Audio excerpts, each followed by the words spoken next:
Stand by to launch FanStream Sports. 3, 2, 1. Let's start. Hello, sports fans. Welcome to FanStream Sports. Nothing but pure sports. This is the JP Show. JP, it's so good to hear you back on the air. Stand by. Now, here's JP. All right, welcome into another edition of the JP Peterson Show. Here as we're coming to you live from our Orlando office, and Nick Geddes is live in our St. Pete studios there at CP Communications, Red House streaming as we get set for, well, it's certainly not a victory Friday after the Bolts get stomped by the Maple Leafs last night, 7-2 in a game that was, somewhat expected. We talked about this yesterday. We didn't expect the Lightning to come back with a win, but they do come back with a 1-1 series. They've regained home ice advantage, and they'll just finish this in 6. So we'll see how it all goes down. Good morning to you. We're brought to you by the great folks at the Jeeves Law Group, JEEVES lawgroup.com, and Bay Area Modern Medical Center. In our first hour, Nick Geddes, good morning to you. How are you? I'm doing great, as bad as I can do after a 7-2 loss. And that is because I tell you what, last night I went to Sparkman Wharf like I said I would. First time ever for me at a watch party. And I have to just get this off my chest. You know me, I don't like to usually go out of my way to talk to people, right? No, you're rather introverted. Mm-hmm. And this guy walks up to me while my friends were getting drinks and kind of invades our space. And he's one of those guys that's just yapping. Yeah. And I'm trying to watch the game. Did he know you were a local celebrity? No, and this is why. I can't believe the odds of this. He was from Halifax, Nova Scotia. Halifax, Nova Scotia, eh? Halifax, Nova Scotia, with his girlfriend, visiting his girlfriend's parents who just moved to Eastlake. And this is his first time out of the country. And this guy had no idea about anything about America. So it's like I'm like going over like culture basically with him as I'm watching the Lightning game. And he was drinking way too much. And it ended up, he told a worker at Sparkman Wharf who was just doing his job. He said, "Can you please go away?" It's what he told the worker near us eventually because he got so drunk. He's like, "Can you please go away?" And we had to like cover for this guy because he was getting in a lot of trouble around Sparkman Wharf last night. But he was hilarious. His name was Huey. I'll never forget the name Huey. It sounds like my friend Huey from Fort Lauderdale. Crazy. Yes. Incredibly annoying. And he's like telling me, everyone's telling me to go to Ybor. And I'm like, you do not need to go to Ybor, my friend. Like, you need to go to Ybor right now. Why didn't you just tell him to pound sand and get the hell away from you? You're watching a hockey game. He turned into be such an he was so entertaining. It turned into like all of my friends, we were all just like vibing with this dude. And I was like, he wanted us to go out with him. And I didn't want to go out, obviously, because we got the show. But I was tempted because I just wanted to be around Huey. I mean, he was hilarious. So it turned into he wasn't annoying. He was funny. He was really funny, and he was so drunk, and that's what made it really funny. Did he have a bit of an Irish accent? Some of the Newfies and Nova Scotia people do, yeah. Yeah, because his last name was McGinnis, Huey McGinnis. Yeah, there you go. I'll never forget that. Huey McGinnis. I have no idea how he ended up, but how did you not get his phone number and get him on the show today? That's what I want to know. How did that not happen? I got his Snapchat. I can tell you that.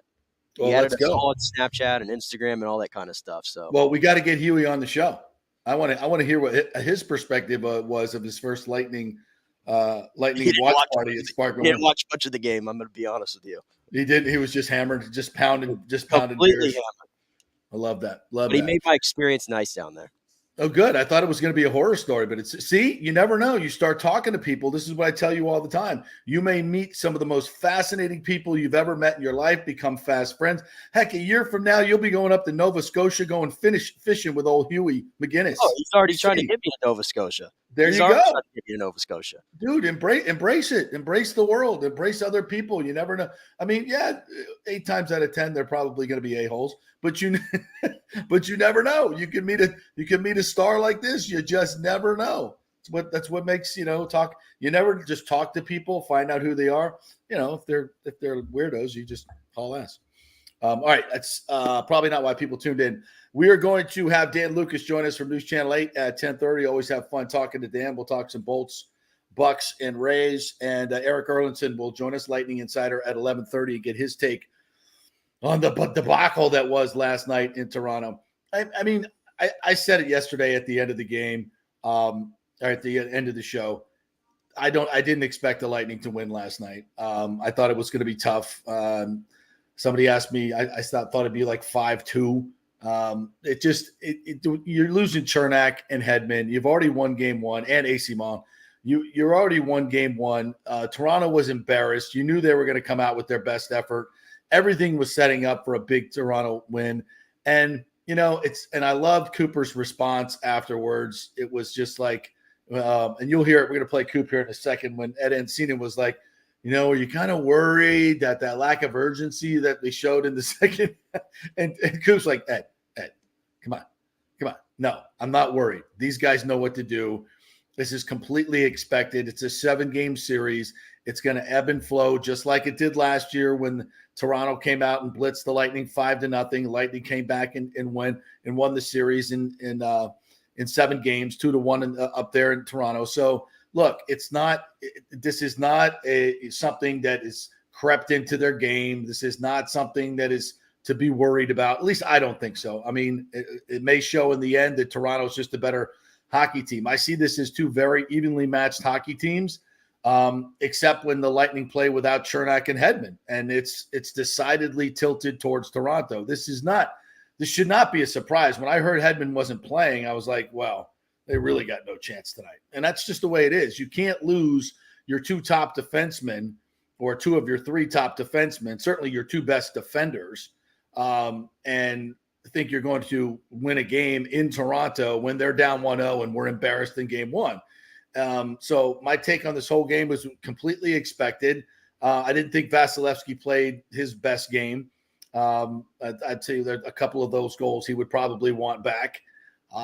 So this, a few things we know. This team doesn't play well without Victor Hedman. It's certainly not going to play well without Chernak and Hedman, and it's not going to play well when Vasi doesn't play well. It's as simple as that. All those 3 things going against you, plus a damn good Toronto team, which maybe some people have forgotten. Bottom line is there's no time to panic. If you're a Lightning player, if you're a Lightning coach, and if you're a Lightning fan, we're talking to you, do not panic.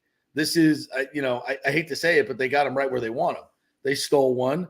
Now they come back to home. They've got home ice, and they can get this thing done in 6. If not, maybe 7.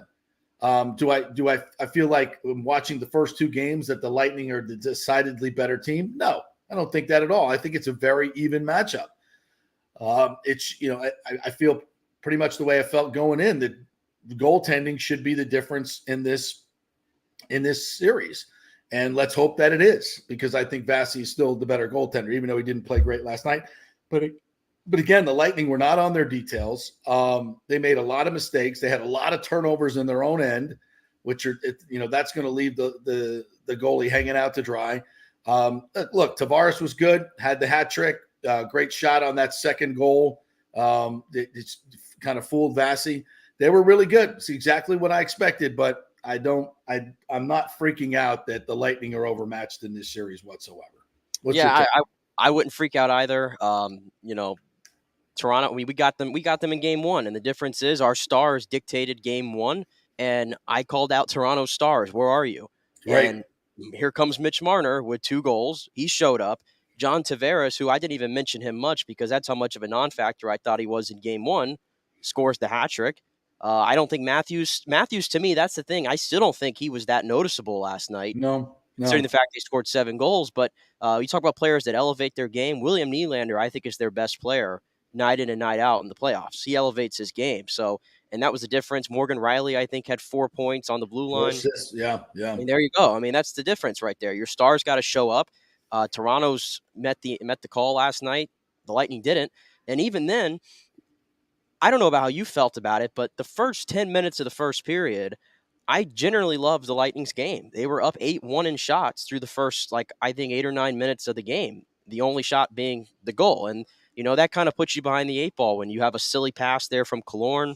Right. Forces Ian Cole to taking a penalty, and then Marner scores right after. That's one of those goals where I don't think Vasilevsky was expecting 5-hole necessarily on a slap shot from that far out. But I think he probably would have loved to have that one back, though. Thought that was a little light. But I thought they responded well after that. They got power play opportunities, and again, they couldn't convert on the power play, and they couldn't hit the net. That was the big power at plays.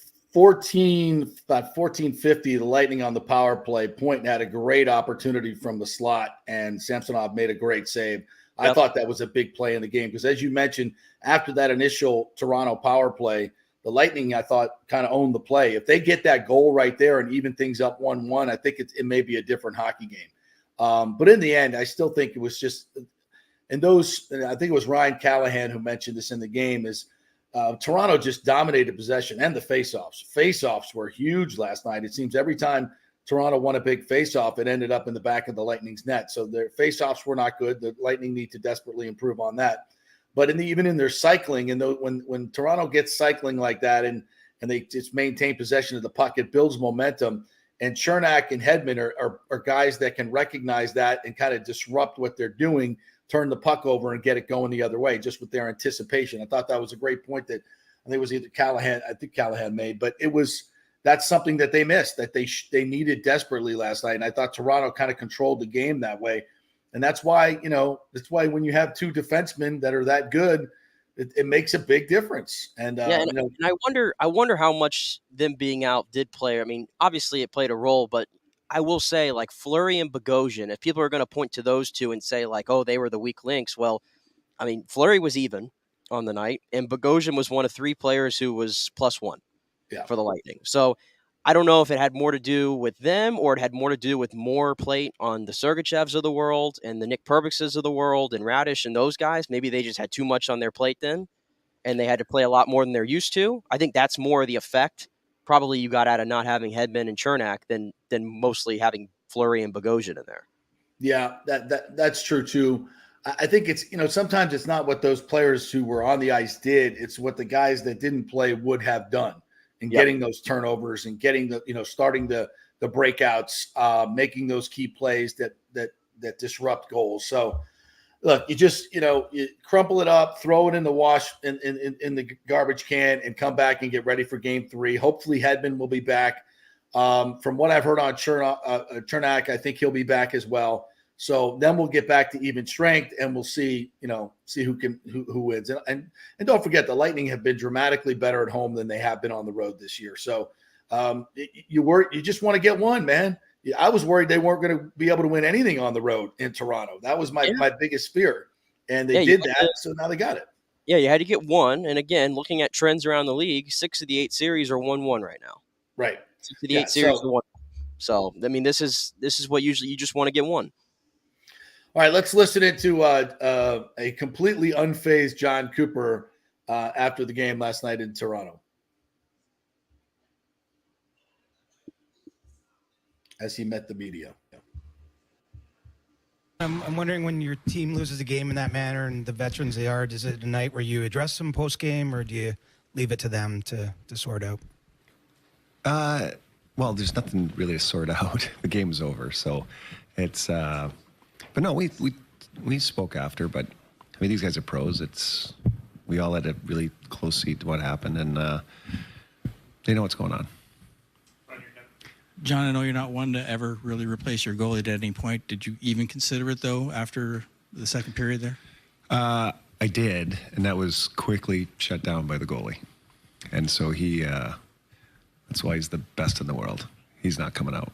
And so once again, tip your cap to that kid.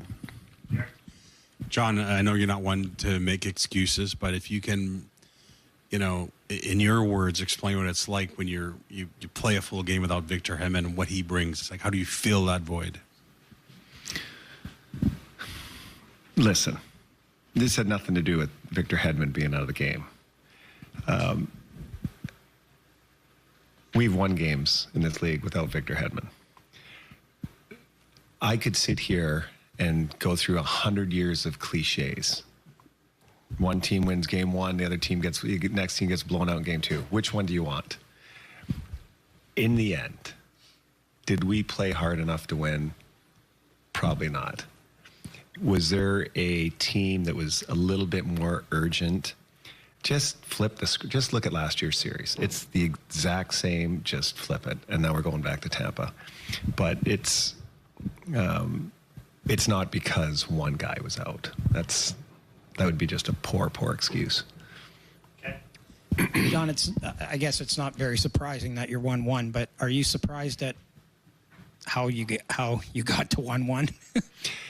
And it's a funny game, right? Like, you're sitting here thinking 3-2, one of these went to overtime, and you've got two one-sided affairs. What happens is when you play a team as often as we've played the Leafs in the last couple of years, especially in the playoffs, you're probably going to get games like this. But as series move on, the scores get tighter. But it is, I don't know, it is a weird one that in both these cases, I think both games mirrored each other. Isn't it 3-0, and then there's a little bit of a pushback, and then it's a funny game. And that's why we love this game. John, you've used the term urgency a lot in that second half of the season when maybe sometimes your guys didn't have that urgency.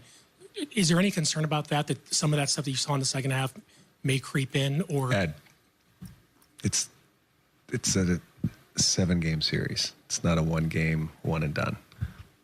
We'll be all right. John, for the challenge for you, how does it change when Toronto goes 3 centers deep and has O'Reilly in the 3C spot? How does that change? So how many centers deep are we? Let me ask you that.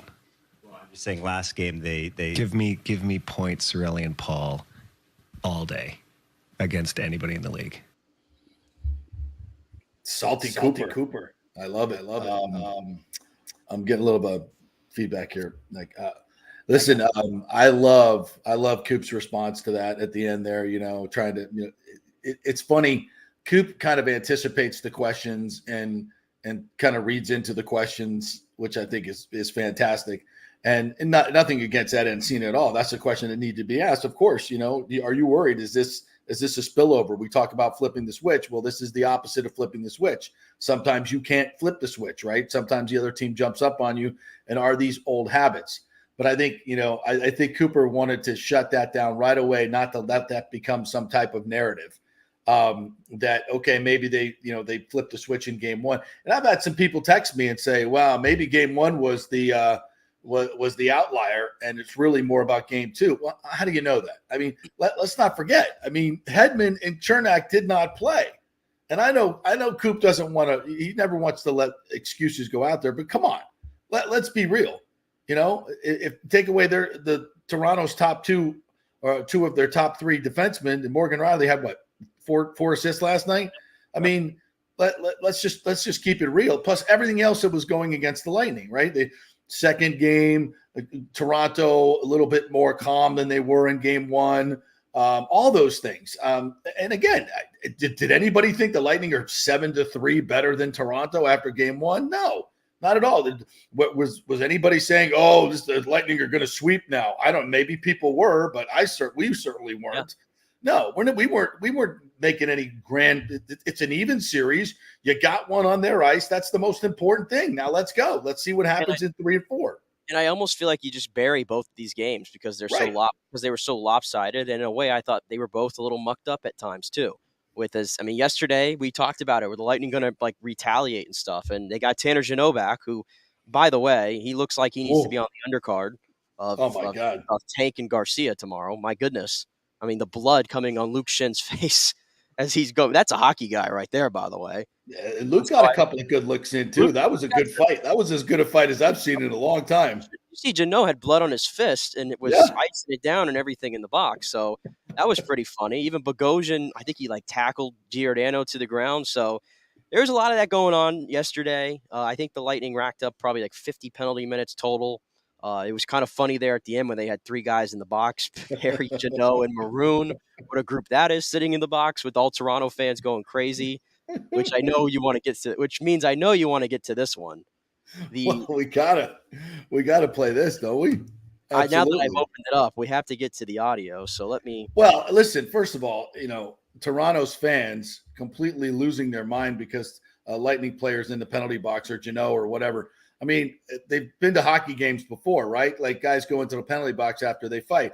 But evidently the people that live around the Toronto or the Lightning penalty box, the opposing team penalty box, have some special talents. I don't know, but I think Phil Esposito, Hall of Famer and great analyst that he was, I think he identified their special talents quite clearly in this clip.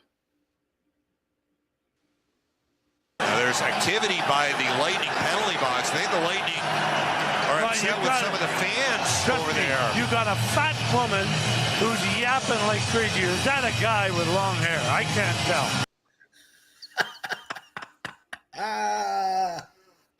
Classic Espo. Oh, and I love some of the comments on from the Twitter post. It's like, oh, he's going to get canceled. Oh my God, you can't say that. Come on. Phil Esposito is uncancelable. Uncancelable, right. If that's even a word. I think it is. You can't be canceled. Listen, people are going to lose their mind over that? Really?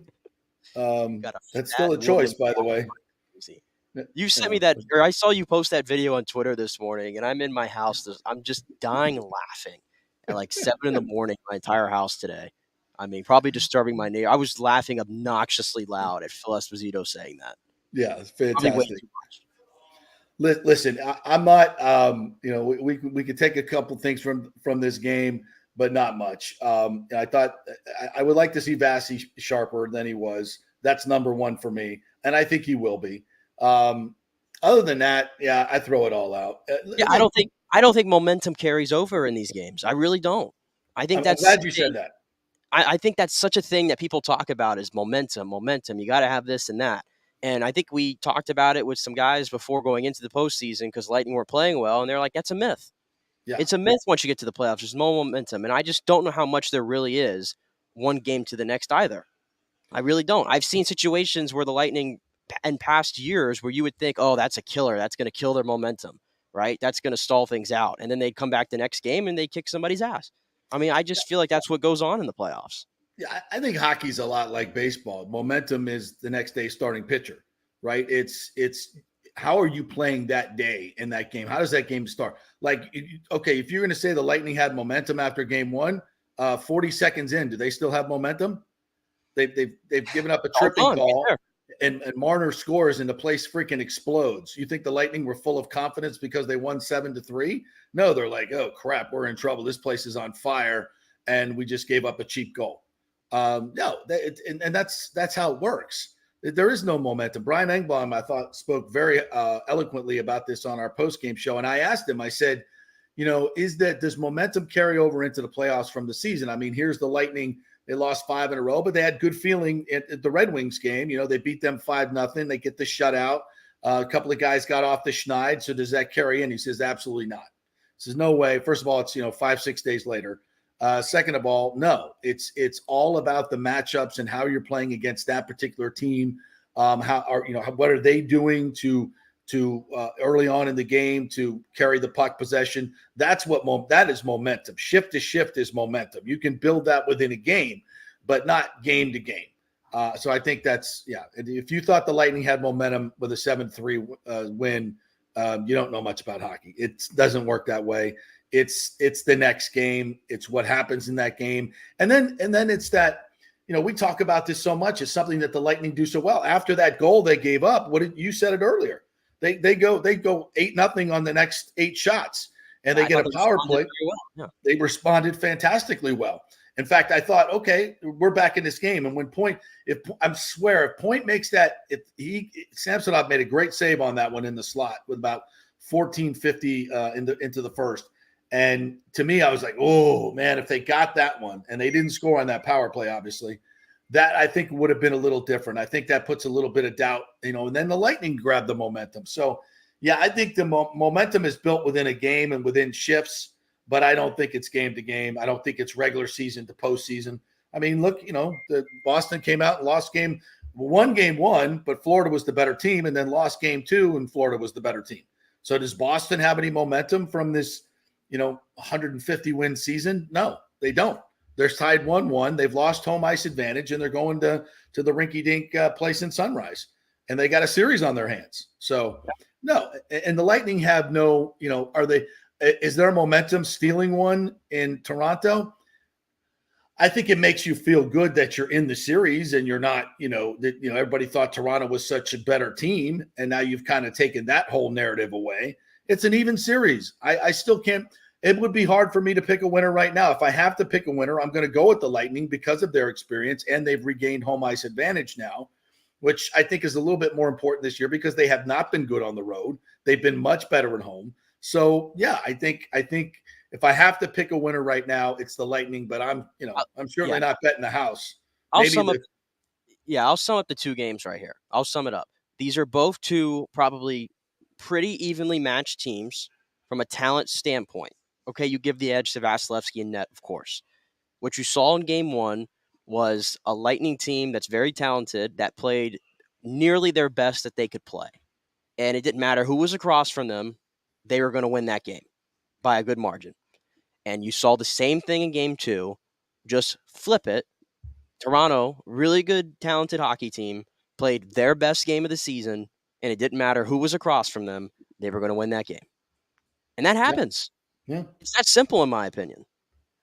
I think it's going to – I think last year's series with Toronto was the best series of the entire playoffs, like the Florida series was the year before. Winning the first one, players will tell you that's the toughest round to win is that first one. So winning that first one is because everybody's got that energy. Everybody's, for the most part, they're as healthy as they're going to be in the playoffs. So everybody's got, full gas tanks and they're ready to go.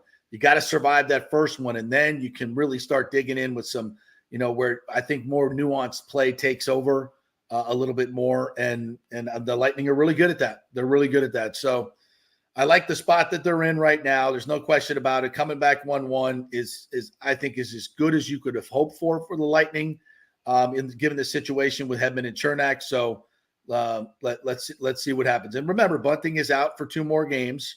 Not that that's a huge deal, but it's a deal. And hopefully, Hedman and Chernak can come back, and Asimon as well, and get healthy.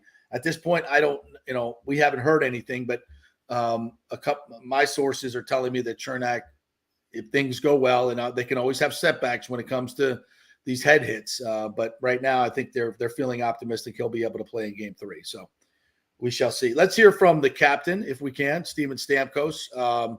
He met with the media last night, and I think echoing a lot of Cooper's comments as well. There's no panic in this team. Well, listen, we knew they were gonna, come back with a really big effort. That was the expectation from our group, which needed some more urgency from us in terms of the details of the game. And, first shift or second shift, whatever it was, just lacked the details there. They get an early one and build momentum off that. I mean, I thought we responded well after that. We had a couple of good looks on the power play and capitalize. I thought, the shots were, I think, were 8-9-1 at one point, and then, again, just some little detailed areas where we were on it the first night. They weren't, and it was almost just the polar opposite. They played really well, and we didn't do the things that we did well in game one, and we should expect more from our group with the experience that we have. We know teams are going to come out, especially if they lose one at home. But in saying that, it's 1-1. We wanted to take a game here. We did, and we've been through a lot. It's not a roller coaster of a series. It's manage the emotions and come back home, and now it's our turn to have a response game. What was the challenge to be playing without Edmund and Chernak? Yeah, it is what it is. Obviously, everyone in this room knows how important they are to our back end, but no one's feeling sorry for you if you're missing guys, especially at this time of the year. That's unfortunately part of the game. Obviously tough to see them both not be able to play. Very, very good players, very important to us, but we still felt confident that if we put our game plan together that we could make a competitive effort, but we didn't stick to the game plan, and Toronto played really well tonight. The fights, the rough stuff there at the end, is that just part of the play? Yeah, that's just playoff. That's playoff hockey. I mean, I think you guys are all accustomed to that at this time of the year. It's a series, right? So you just try to build momentum in different ways, but we need a much more detailed effort next game. That's Steven Stamkos, the captain, right there. A detailed effort, yet yes, no question about it. They need to take away time and space. That's the formula. You saw it in game one. The Lightning were all over Toronto. It was less so in game two. It's the ebbs and flows, and that's what makes these hockey series so tremendous. All right, we'll take our first break. We'll come back on the other side, talk a little Rays baseball and Bucks as well. Guess what? Tom Brady was asked if he's coming back to play. And guess what? He didn't say no. And he mentioned the Miami Dolphins. Of course, we're going to talk about it. And some news with Tristan Wirfs as well. It's the JP Peterson Show coming to you live. Dan Lucas going to join us next from WFLA. We'll ask him about the Tom Brady question as well. So stay with us. Quick break.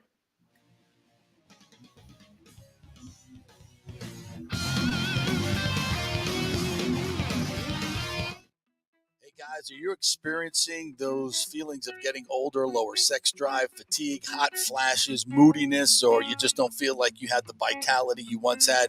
It's a chronic problem here in the United States. You're not just getting old, it's likely low testosterone. Studies over the last 20 years show a shocking decline in younger males aged 16 to 39. Older men have seen a sharp decline as well. So do something about it. Go see my friend Christopher Lugo at Bay Area Modern Medicine. Look, testosterone replacement is not a frivolous treatment. It takes a professional, targeted approach that focuses on total body wellness, vitality, and emotional stability, not a one-size-fits-all approach like many clinics use. They will monitor your blood work and adjust your treatment as needed for optimal results. Folks, I've been on testosterone therapy for over 6 years, and it is a life changer. You will feel and look better than you did 10 years ago. Give them a call at 844-977-3477 or go to BAMMC.com. Tell them JP sent you for priority scheduling. That's 844-977-3477 or BAMMC.com. JP here for the Jeeves Law Group. Have you been injured in an accident, in an auto accident, truck accident, motorcycle accident, at work, or at a place of business? Well, call the Jeeves Law Group and get the personal attention that you deserve. I made the mistake many, many years ago with going with one of the bigger law firms, the national law firms. And let me tell you, getting a call back from those folks was next to impossible. Weeks and weeks would go by. Never get a call back. That doesn't happen with the Jeeves Law Group. Personal attention is what they're all about. When you call the Jeeves Law Group, you will be part of the family. They will represent you in a vigorous and aggressive way against the insurance companies. These larger companies will promise bigger settlements, but it's the Jeeves Law Group that will get you the best results. If you're tired of dealing with these bigger law firms, check out the Jeeves Law Group. Go to JeevesLawGroup.com. Tell them JP sent you. Get a free consultation. It's the Jeeves Law Group. Scott Jeeves has been representing clients in the Tampa Bay area for over 25 years. Give them a call. It's a free call, 727-894-2929, 727-894-2929, or go to JeevesLawGroup.com. Folks, there is no better place to shop for jewelry than the Gold and Diamond Source. They are the family jewelers, and they will treat you like family. They'll make it a fun experience. People come from all over to shop at the Gold and Diamond Source because of their great customer service and incredible, impeccable reputation. No sales pressure, no intimidation, and they have the largest selection of hand-picked diamonds. And by the way, diamonds are the April birthstone. So this month only, they are offering 15% off their diamond birthstone collection, available on just select products. And you probably heard a lot about lab-created diamonds, folks. They hold no real value. You will have no resale value whatsoever with a lab-created diamond. And of course, it's fake. It doesn't mean as much. The Gold and Diamond Source has plenty of options to accommodate any budget, folks. Interest-free financing up to 5 years, a layaway program, 20% down, and only 6 monthly payments. And, of course, the Diamond Savings Account, where you get full value of your diamond when you look to upgrade. It's all there for you at the Gold and Diamond Source, 3800 Homerton Road, always online at thegoldendiamondsource.com. Coming back at you. Now, more with JP on FanStream Sports. It's only just begun. All right, welcome back. The JP Peterson Show coming to you live from our Orlando campus. And there's Nick Geddes in our St. Pete studio there at CP Communications, Red House Streaming. And we welcome in the world-famous Luke. We're not booing him. We're saying Luke. The great Dan Lucas from News Channel 8 joining us here. What's up, Luke? How you doing, buddy? I got booed on social media by the Leafs fans. Why? Last night, some guy goes, "What do you mean? What do you mean it's a Shen slushy? What do you think they were scraping off of the ice? You got to pay $4 for that at 7-Eleven, buddy." That was the wild cherry flavor, I believe, as well, was it not? Right, Yes, it was. I said, well, wild cherry slurp. Hey, you may be old enough to remember this. Remember Slurpees in the baseball helmets? Absolutely. Oh yeah, I had all the helmets. Had all the helmets sitting on my window ledge there. Oh man, Coveted. I remember the old Seattle Mariners helmet that was blue and it had the fork looking M. Yeah, you got one of those. That was awesome. I probably had 50 Reds helmets though. I would always get, if they had Reds helmets, I would get the Reds helmet. Man, we could do a whole show this summer on just fun collectibles from our generation. The Slurpee, the helmets. Oh gosh, so many fun things that we had back in the day. That Nick, all you guys got is NFTs now. Doesn't that suck? Can somebody please bring back the WWF ice cream bars? That's all I ask. Please bring those back. Was a Hulk? You had a Hulkamania flavor? What was that?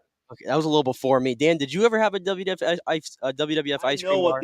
I know what they were. No, I never did, but I knew exactly what they were. I did have some of the figures, the action figures, growing up. So that was we could go all day on wrestling, by the way. I grew up in Tampa. That's, to me, the birthplace of wrestling as we know it. And Saturday nights on Channel 44 with Gordon Soley. That was my upbringing. And see, that's when I loved wrestling. I loved the old Florida World Championship with Gordon Soley and Dusty Rhodes, the Bionic Elbow, and the Junkyard Dog. Let me tell you something, brother. They were great interviews. In the early infancy of WWE, some of those guys were part of it. So it was neat to see them on that huge stage when they were here at the Armory on Howard Avenue. Yeah. On some Saturday nights. It was pretty, but I can't believe how that sport's grown and the entertainment of it. It's pretty awesome. It was literally like a folding table that you would see in your garden variety elementary school cafeteria that Gordon Soley would be set up on with this stupid, 2 mic stands, and Dusty Rhodes would come over and grab the microphone and say, Gordon Soley, let me tell you something about them. Elbow. I mean, that was. But now it got too Hollywood. Now they're flying on private planes. It's all this. There's a lot of talk. There's nobody throwing people around. I don't like the new. I'm a get off my lawn guy when it comes to the new wrestling. Sorry. You literally are a Superfly Snuka on top of your house, getting ready to jump on one of these poor young guys. Oh yeah, that was the best. But now it's all WrestleMania. We're going to LA for, big freaking stadium. You can have it. Well, speaking of, people not comporting themselves well, I just dropped on Twitter during the break, and there are people really going ballistic about what Espo said last night about the fat lady yelling and screaming, or it might be a man with long hair. First of all, when I'm in the car on my dinner breaks and that, and I always have the games on, and this is basically once a game. So if you put together the best of Phil Esposito, and if this offended you don't listen. Right. I'm pretty sure he's hearing about it, but I just think I'm taking it at the value of this is Espo in his element. And so many times you just go, huh? Well, let him go. I'm just, I get the political correctness and all this, but in the world we live in right now, is the fat, obnoxious lady or man, are they now a protected class as well? I mean, that's a choice to wear your hair that way and eat that way. So clearly you're fab. You think yourself fabulous in the way you look, and so now we can't. I mean, come on, what are we doing here? My question is, was this individual who went to the game? Was this individual doing something to draw attention to him or herself? Most definitely, but let's not talk about that. Let's not talk about the ridiculously rude behavior that you're throwing stuff over the top of the penalty box and pouring it on the other player. That's okay. But if you point out the fact that they're, going to Burger King 17 times a day or ordering 12 pizzas, and if you point that part out, that's the bad part. But, throwing the stuff, whatever you want to urinate over the top of the penalty box, that's fine. But don't call him fat. Don't call him fat. Less WrestleMania bars Yes. for that person. That's yes. All All right. So we've given our take on last night's game and the series as it is right now. What's the Luke take on this?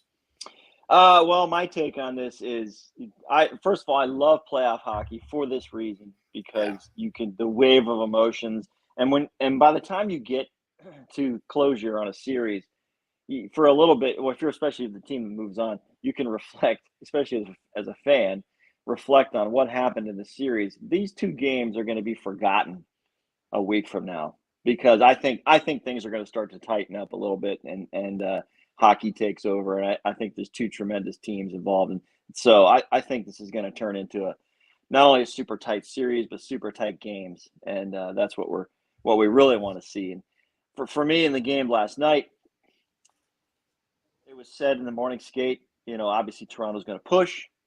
They're going to push early. We cannot let them on the power play. Yeah. So you make the first mistake of the game and your first time trying to get out of your zone, and you take a penalty in the process, and it just felt like you got everything you deserved on the opening shift. Yeah. 1-0. And oh, by the way, now this building is going absolutely berserk. Jesus. And that's when the hockey gods start to get involved. You get Anthony Cirelli kicked out of a face-off, and Tavares has an easy win, and he's just standing there for a goal to make it 2. And you think, oh my God, this is what happened the other night. It happens in hockey. Yep. As good as the Lightning are, and as good as the Maple Leafs are, both teams have now been whooped in this series. It's pretty incredible, I think.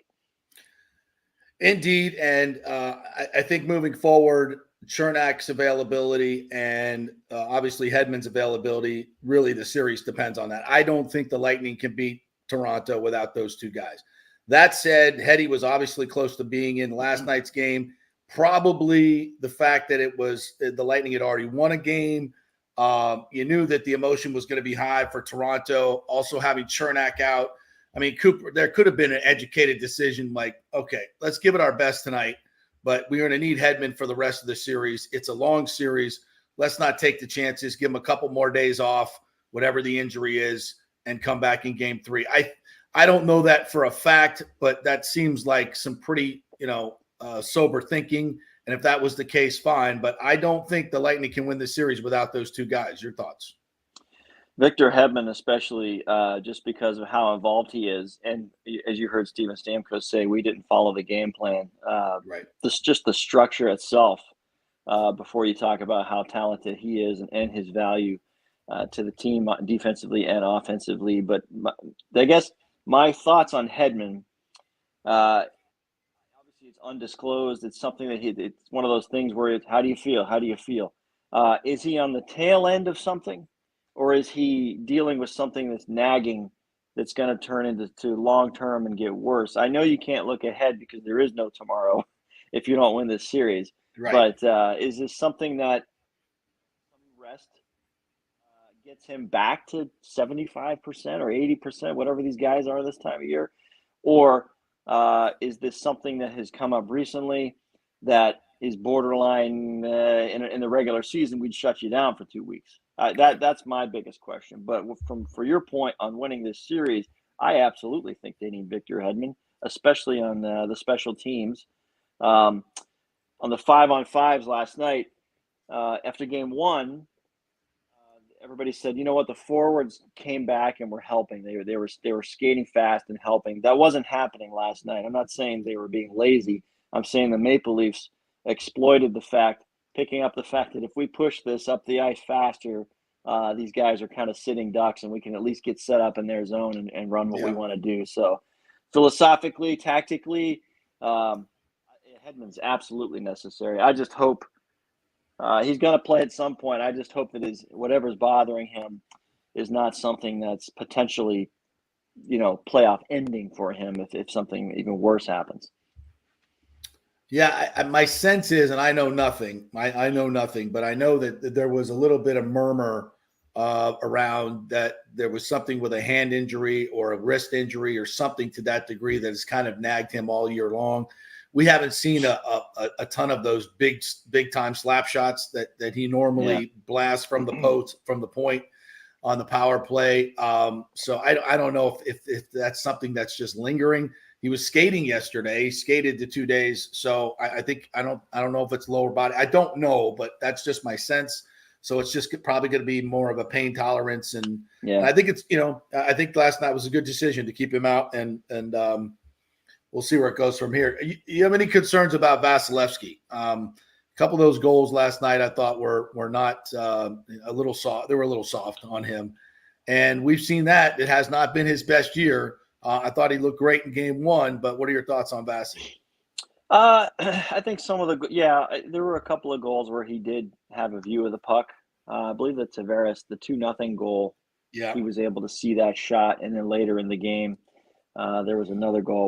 It wasn't the hat trick goal. The Nylander one. That kind of got through him too. Of. Yeah. It's been kind of not a pattern, but it's been a symptom, I guess you could say, all year. And I remember last year during the postseason, the networks were talking about, everybody wants to go over his right shoulder. It's if there's a weakness to him. Well, it's anything. So now teams are all shooting high on him, and he's such a great wingspan and gets his pads out so fast on the posts. No one's better on the post than Vazzy. Maybe that's something that teams are trying to go after this time of year. I said before that teams, and this has gone through all the time, really in my lifetime, a team like the Penguins, the Red Wings before them, the Blackhawks, and going to the great Oilers teams, when you get to this many Stanley Cup finals in a row after year, at some point you've played 1.5 to 2 seasons more than your competitors. And I do think there is a fatigue factor that would impact anyone.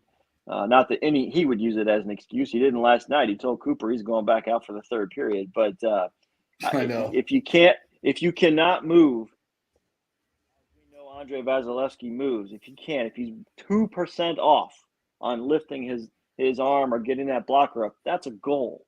Yeah. So when we say he didn't see the puck, he probably, is he not moving fast enough? It's a fair question in my opinion. Agreed. Dan Lucas joining us here. All right, so I got to ask you some Buck stuff as well. Yesterday, Tom Brady. Do you have the quote there, Nick, from Tom Brady yesterday addressing a Miami audience at the Miami Convention Center? So the conference circuit doing the dude is putting out cat videos at a nauseous rate. He's playing shirtless football on the beach with all my ripped friends. That was I really enjoyed that. And now he's doing the rubber chicken convention center circuit. Man, I hope he does come back to play because this is embarrassing for him. This is embarrassing. And this is first of all, Nick, do you have the quote? Yeah, I'll read the full quote here. He said, Here's the full quote. He said, now that I'm not affiliated with any team anymore, and even though I have strong ties with a couple teams, I do have some friends on the Dolphins that I really like. So I wouldn't say I necessarily root for them all the time, but I root for my friends to do well, and several of them play for Miami. So that was a non-committal. He did not say I'm not coming back. And this is on the heels of, and this is on the heels of Tua saying he contemplated retirement in the offseason. So I mean, is this not like waving a huge Brady to Miami flag? I mean, and this is why people are like, well, wasn't Brady supposed to count $10 million against our cap this year? Yeah, he was, until he decided to fully retire and make sure that the Bucs had no rights to him whatsoever. So if he did want to play, he could go back. And now the Bucs had told him, look, if you want to play, we're not going to hold you. We're not going to ask for any compensation. You're good to go. We would just like you to give us a little cap relief here. He decided not to do that. So now it's $35 million. They got to write off, whatever. But it also leaves him free and unaffiliated with any team so he can come back and play. If he comes back and plays for the Dolphins, it's going to be a disaster. I'm just here to tell you, because last year he sucked. Would you agree? Well, I just what I'm seeing is, is the inevitable decline, I guess you could use, and still his decline level is above many current, of course, but unless things are perfect, I don't think you're going to see the magic. And the last thing I want to see is the guy to go out there and just with his lack of mobility and just have it end in a bad way. But we saw that last year. Yeah. I mean, in a bad way, meaning you're done, as in you just you're officially done after that hit. Yeah. And that's what I don't want to see, and that's where this is headed. Unfortunately, that's what I think. I don't think he comes back. I just think the guy's bored to tears. Yeah, I would have gotten into the Fox gig immediately instead of the year off. And the one thing he didn't do, this goes back to our old Rondé days of when Rondé knew that TV was on the horizon. He would take the bye week. He would do things when he had a chance after a Thursday night game or whatever. He would go to a booth, and he wouldn't work. He would just sit there. And we had Tom Brady has friends in the business. He can go sit in any booth he wants on a Sunday and watch a 1 o'clock. He can just drive to Jacksonville or Miami and watch these guys work. He needs those reps before the Fox gig. I would have been working on that myself and jumped right in because this is the money for him is so hard to pass up. No one's going to hit him in that booth. I have serious. Go ahead. Like he does for games, even harder when you're in the broadcast booth. I have serious doubts he's ever going to make it to a broadcast booth. I just do. I think he's got too much money, too much opportunity to do other things, and I just don't feel that he's comfortable criticizing other players. He's too vanilla. He's going to have a rapid personality transformation in order to be a good analyst. And I don't think the work bothers him at all, but I do think he would be uncomfortable sitting in that chair and being as critical as some of the great broadcasters need to be and have been. I don't know. It doesn't seem like it really fits his personality, but Tampa Tom, you never know. It doesn't help matters that I think Greg Olson's done a terrific job. Yes, he's fantastic. The number one Fox team. So you're just demoting him down the bench and bringing in a guy that is everything you just said. On the fence about everything. Yeah. Has knowledge out the wazoo that we would love to tap into. Yeah. But if a guy makes a bonehead play, you need to be able to say it's a bonehead play. Yeah. I'm not sure. I'm not sure he can do that. All right. Give me your take on the Rays. What is it? 16-3 now? 16-3 tonight is if they hit a home run, it's the 20th game to start the season, which would tie the Mariners record from 2019. The record is 27. I think it's a worthy endeavor with this lineup to kind of pursue as a sidebar. But now we're in the mode of, as Joe Madden used to say, meatloafing these teams. 2 out of 3 ain't bad. And if you 2 out of 3 this, 16-3 quickly becomes 20-5, 22. That's where you really start to stand out as we get ready to enter May and the games start to matter even more. I think they need a cushion in the AL East. There's, as great as this start has been, there's not much of a cushion. They still don't have one. Yeah. Blue Jays and the Yankees are nipping on their heels, as they've only played so many games. But the Rays need a cushion. Then they also need to be able to sustain the inevitable down period that's going to come that hits every team. So if they lose 3, 4, 5 in a row, it doesn't destroy them. But the pitching has got to come around. The health, it's a concern to me. These arms going down, it seems year in and year out now. And but it's like when you get around to McClanahan and Rasmussen, and it feels great when you get out of bed, but when they're not on the mound that night, you're like, oh my God, what are we gonna do? Well, Taj Bradley doesn't look too I like it. I love it. I love when the young guys come up and do that. Now, you know what? The young pitchers, now you got to now everyone's getting a book on them a little bit. Right. So it's like 4 or 5 starts in.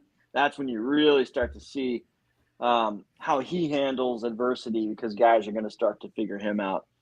But he's awesome. I love it. I hope he stays up, to be honest. Well, he has to. I mean, he has to at this point. They don't have any choice. Even as cheap as the Rays continue to be with their payroll, they have to have him up. I mean, he's not going to learn anything at AAA. His stuff is so good. He just needs to fine tune it at the major league level, and he hasn't even. He started throwing that split fingered the other day, and I'm like, look at that thing. I mean, and plus the tight curveball and the 97 and the late pop on that fastball. And he's such a, I call him the baby-faced assassin. He looks like a 12-year-old, and he's just dominant. Throwing against Jonathan India, and the guys in the Red Sox lineup. I mean, he's not going to see that in AAA. No,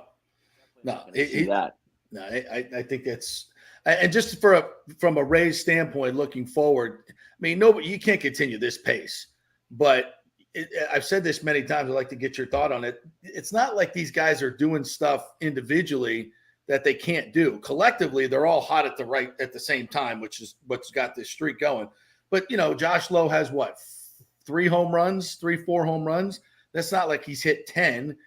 Everybody's chipping in. It's consistently throughout the lineup. They've got all this power, or guys are, hitting home runs. Yandy's got 6 home runs, but you see it within these players. I don't think it's anything that they're doing that is superhuman off. It's not like, somebody has 15 home runs already. It's everybody can contribute throughout this lineup. So I do think in some degree, this is sustainable offensively. What do you think? Yeah. 1 through 9, even if one aspect is not hitting that night, somebody else picks up the slack. And there are people, I'll single out Brandon Lau, who's already near his numbers from last year, just in 3 weeks. Yeah. So obviously he's healthy and back. Taylor Wall's coming back and showing power. Josh Lowe, as you mentioned. And then you throw in the Francos and the Rosarenas and that group. They're getting guys on base, but the power has just blown me away. The amount of home runs. And that's not a gimmick. You can get hot for a couple of games or a week, but this team has just put together at bat after at bat, and that's sustainable. But in the past, it's always been, we're going to pitching and defense, and we got it. If we can get these bats going, this is going to be something. Then they start hitting, and all of a sudden they're in a bunch of games that are 8-6. Yeah, the pitching staff is having some trouble, and the bullpen's been taxed. I just feel like it's all clicking right now. As long as you can get through these early innings in games, get through the lineup 1.5 times without damage, I think the games are all winnable for the Rays moving forward, and especially when you get to the backside of that bullpen. Yeah. All right, what's coming up on News Channel 8 this weekend? What do you got? You got any big stuff coming up on Sunday Sports Extra? Oh man, we're going to be Sunday. We're going to be really talking about Game 3, which is really the turning point of a series. Game 3 and a Game 5 for me are always the two huge ones, because 3 sets the stage, 5 sets up elimination. Yep. So we're going to have a lot of review from that, and the Rays hoping to have another big weekend. Also had a nice conversation with Kyle Trask. Oh, yes. It was, he's kind of a laid back guy, very humble. But the one thing I was talking to him, and I'm looking at him, I'm like, dude, you're the first quarterback I've interviewed in 3 years. This is awesome. I'm talking to a Bucs quarterback. This is amazing. I couldn't believe it.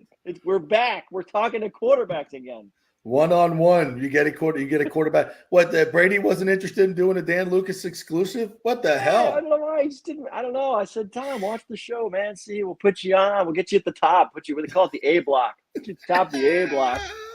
He's like, yeah, you're going to give me $350 million?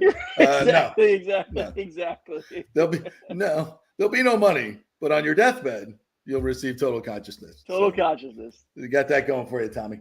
All right, Luke. Good to see you, my man. We'll catch up with you later.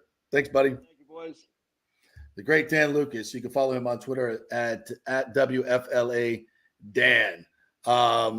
All right, we'll take another quick break. When we come back, we'll get into a little bit more Bucks. Eric Erlinson's going to join us at 11:30, so we'll get back into the Bolts at that time.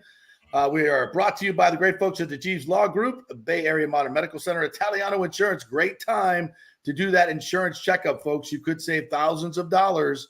Had a friend just the other day that did a business insurance checkup and saved $6,000 on his annual business insurance. And if you don't have business insurance, even if you have a small company, you need it because you could be personally liable if you get sued. So give them a call over there at 813-877-7799. Back in 3. Stay with us.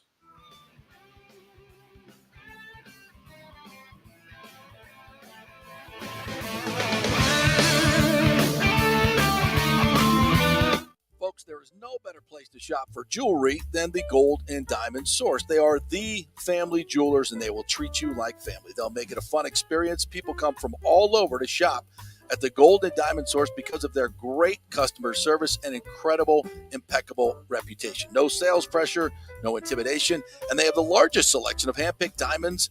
And by the way, diamonds are the April birthstone. So this month only, they are offering 15% off their diamond birthstone collection, available on select products. And you probably heard a lot about lab-created diamonds, folks. They hold no real value. You will have no resale value whatsoever with a lab-created diamond. And of course, it's fake. It doesn't mean as much. The Golden Diamond Source has plenty of options to accommodate any budget, folks. Interest-free financing up to 5 years, a layaway program, 20% down, and only 6 monthly payments. And, of course, the Diamond Savings Account, where you get full value of your diamond when you look to upgrade. It's all there for you at the Golden Diamond Source, 3800 Homerton Road, always online at thegoldendiamondsource.com. All right, this is for all you guys who don't want to go to the gym and do 5,000 crunches. At Bay Area Modern Medical Center, you can get on the new True Body machine where you can reduce fat and tone up your muscle. It's like doing 54,000 crunches in just 15 minutes. Define your body as you see fit. True Body offers personalized muscle stimulation that delivers the equivalent of those 54,000 crunches in just 15 minutes. Just get in touch with them at Bay Area Modern Medical Center, BAMMC.com. Chris Lugo and the team over there will set you up on True Body and get amazing results. Non-invasive with comfortable and little to no pain and zero downtime. You can isolate and target those areas that you want to improve and treat multiple areas simultaneously. It's an amazing machine, so check it out at Bay Area Modern Medical Center, BAMMC.com. Well, Fitz the mortgage guy did it again. A listener heard his ad, was going to another big bank, but called Scott Fitzgerald at American Mortgage Services of Tampa, and Fitz saved him $618 on his monthly payment. Are you kidding me? Folks, that's big money. Rates are going up, they're going down, they're going all over the place. Scott will shop your loan and save you lender fees and get the best rates. Email him, scott@amstampa.com, or call 813-294-7595. That's Fitz the mortgage guy. Lots of stuff going on right now, and these rates are going all over the place. You need somebody knowledgeable in the market that will work hard for you and get you the best deal. That's my man, Scott. He's done 3 loans for me, done thousands of loans for local folks here, works with a lot of the coaches and players in the area. He's the guy. 813-294-7595, or go to scott@amstampa.com. Insurance coverage can be confusing and expensive. I mean, where do you start? Which companies can you count on to pay out fast and fair? Well, call the great folks at Italiano Insurance. It's a family-owned business. Jeff and Nat Italiano are carrying on the 60-year-plus tradition of giving amazing customer service and giving back to the community through their annual backpack drive for needy students and their support of the local pediatric cancer patients. But it's the customer service that sets them apart. They can shop all your insurance needs and save you big-time money. Don't hop on the internet and waste time looking at some bogus reviews. Talk to knowledgeable agents and not some voice-generated robot. These are confusing times for homeowners, and Italiano's team of experienced professionals can provide the right coverage for every situation: home, auto, business, life. It's Italiano for all the pieces of your life. Call 813-877-7799 or go to italianoinsurance.com. Let's go. Right now. Back to the show with JP on FanStream Sports. All right, welcome back to the JP Peterson Show here on this Friday, as we are coming to you live from our Orlando office, and Nick Geddes is back there in our Red House streaming. By the way, if you have your smart TV, download the Red House streaming app, and you can get this show any day, or if you want to watch some of the archive episodes, you can do that as well. So RHS TV, just download the app. You can do it on your phone as well. You can download the RHS TV and watch it on your phone like you would YouTube as well. So you can always get the show anytime, anywhere. We're here 5 days a week, 2 hours of Tampa Bay sports-centric sports radio. So we're coming to you each and every day during the week. And we love doing it.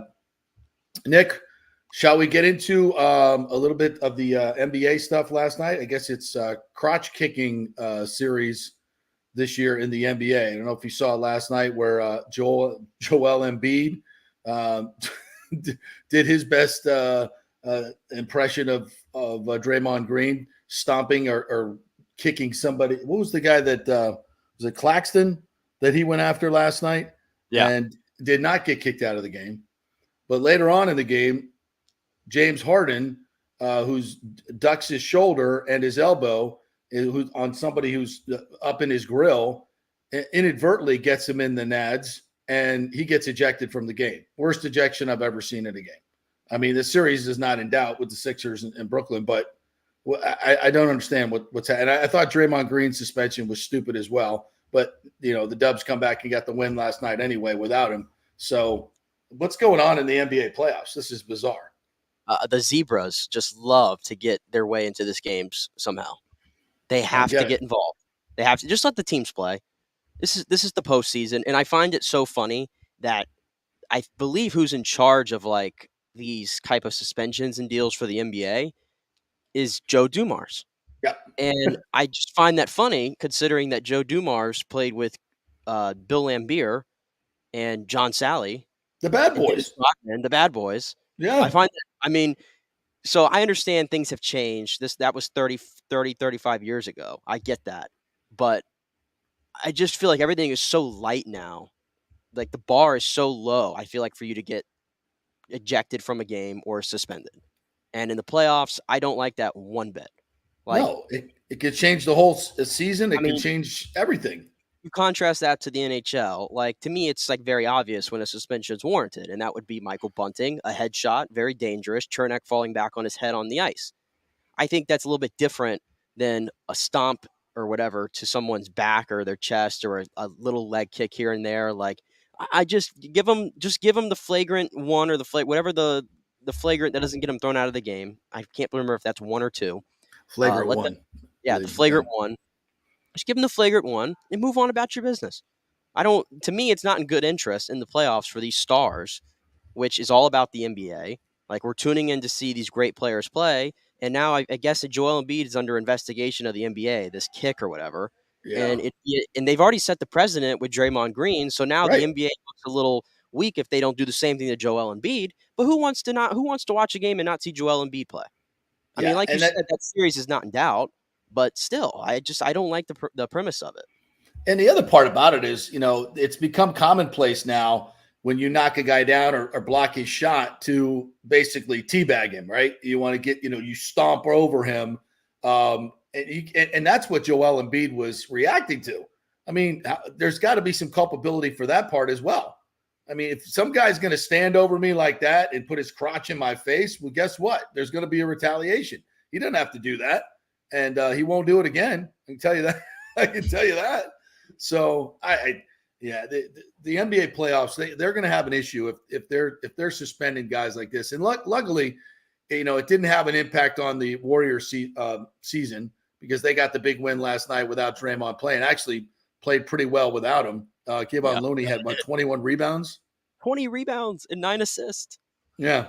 I saw a stat yesterday. I think I actually heard it on Colin's show where, he was talking about the Grizz without Ja Morant. They're actually statistically a better team without him because they play better defense. They share the ball more. They're just a better team without him. And it sounds silly to say it, but sometimes that's the way it is. I wonder if the Dubs are better without Draymond Green now. I mean, Steve Kerr would take umbrage with that, and Steph Curry would take umbrage with that. But what's Draymond Green's? Honestly, what's his role? He's the emotional leader of the Golden State Warriors, and he's a hell of a defender. And he's a hell of a defender. Maybe not what he used to be because of age, but still. But I think Looney is definitely capable, and that team goes as Steph Curry goes. And when Steph Curry is firing like he did yesterday, 6 of 12 from 3, 36 points.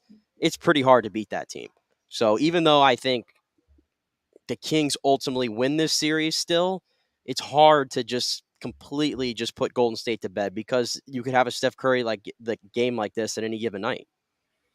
Yeah, and exactly. And when Steph is hot, they're going to be tough to beat. Sacramento doesn't have the firepower when the Dubs are hitting on all cylinders. And Wiggins, they're definitely getting better as the series goes on. So we'll see what happens with that one. And the Sixers, they're dominating that. They're up 3-0. I have no worries about that. I think the Lakers may be in some trouble. And last night, what's really bizarre, Kawhi Leonard didn't play last night. Did you know that there was any thought that he hurt his injury in the game before?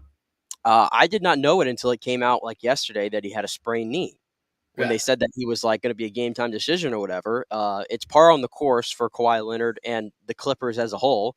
And this is the thing if you're the Clippers, this is the hard part about employing Kawhi Leonard. And I think the world of Kawhi Leonard as a player. I think he's one of the greatest postseason performers of all time, and we don't talk about it nearly enough.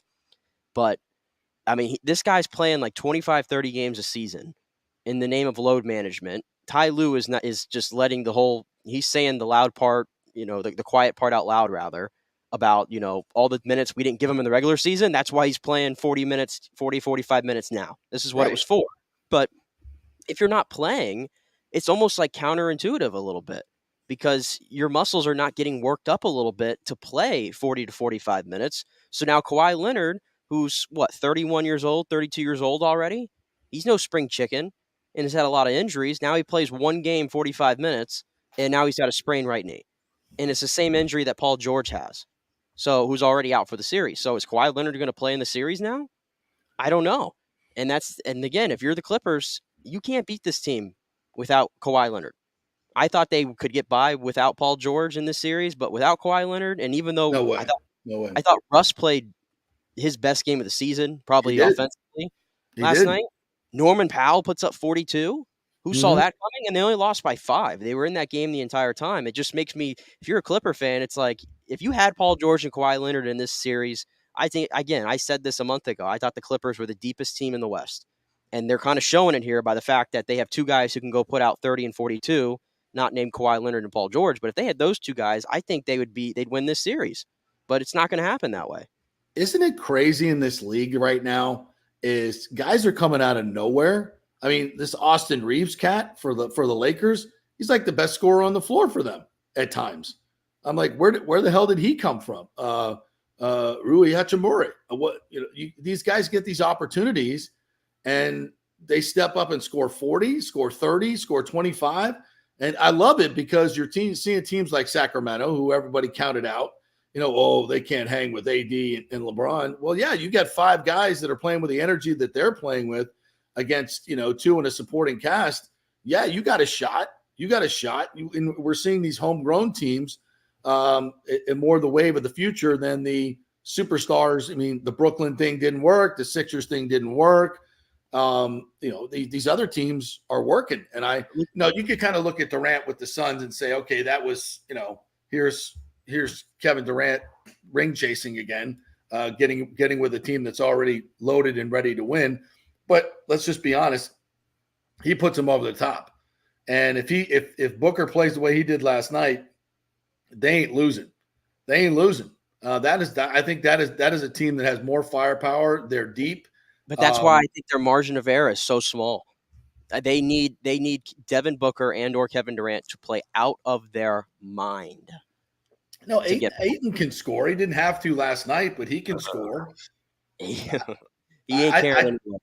And CP3 at this stage in his career, I think it's more about the leadership and what he facilitates. He's not putting up 20 or anything like that anymore. He was 5 for 18 last night. What the hell is he doing taking 18 shots when Booker and Durant are shooting like that? Yeah, and that's very Westbrook of him. And I'm not sold on their bench. See, that's the thing about when you trade for Kevin Durant, you have to give up a considerable amount of guys.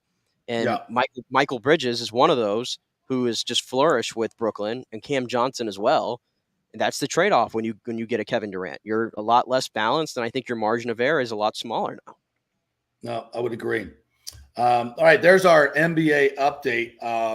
I want to get to a couple other MLB stories. Did you see Max Scherzer got suspended for 10 games yesterday for sticky stuff in his glove, lost his mind, got ejected? I think this is an interesting story here. What the hell's going on with Scherzer? I mean, he said it was sweat and rosin, right? Now, they're saying that he went to go wash his hands or whatever he did, and he came back out and his hands were even stickier, right? And I was listening to Eduardo Perez talk about this, and he was wondering, okay, how did he wash his hands? Because what if he just went to go use something like hand sanitizer? And now that's basically made the sweat and the rosin even more stickier right there. And that could be a case of that right there. And that could be that was probably a smarter move by Max Scherzer not to totally get it off his hands, if you kind of follow me there. Right.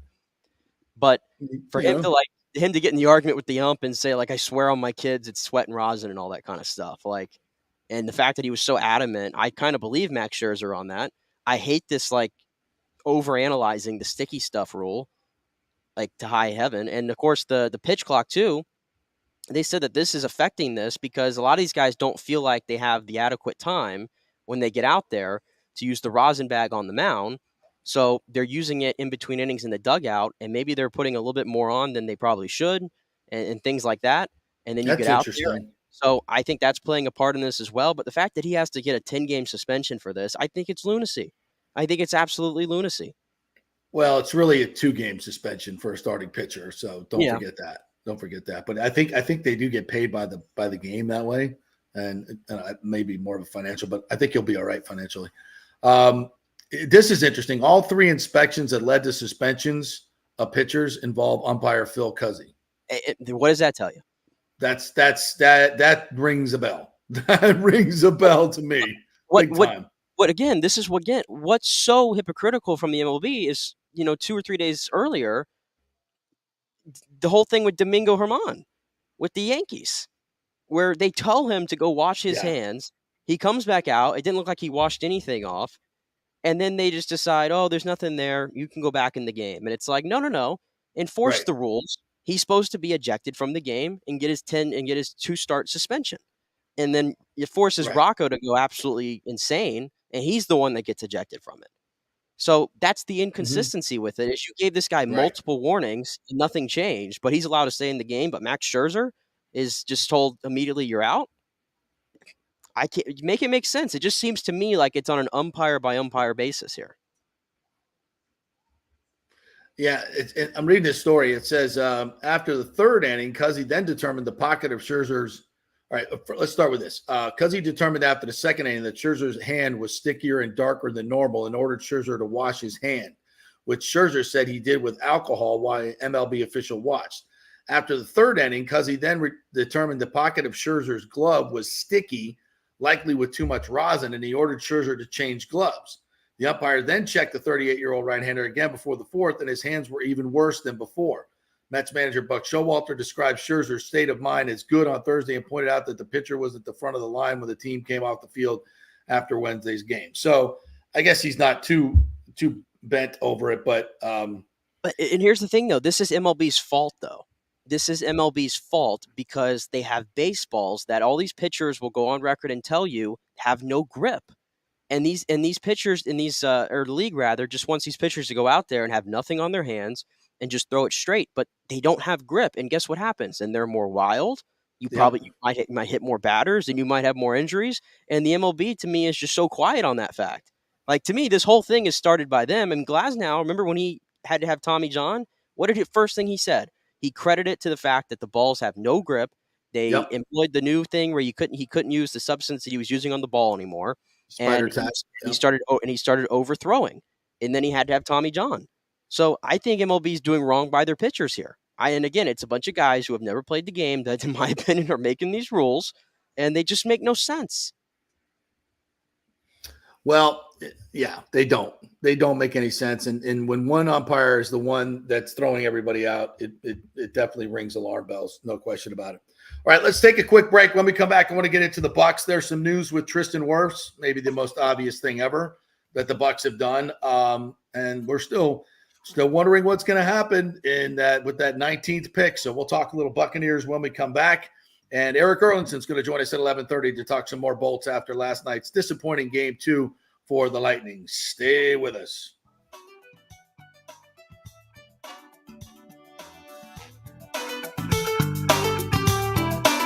Insurance coverage can be confusing and expensive. I mean, where do you start? Which companies can you count on to pay out fast and fair?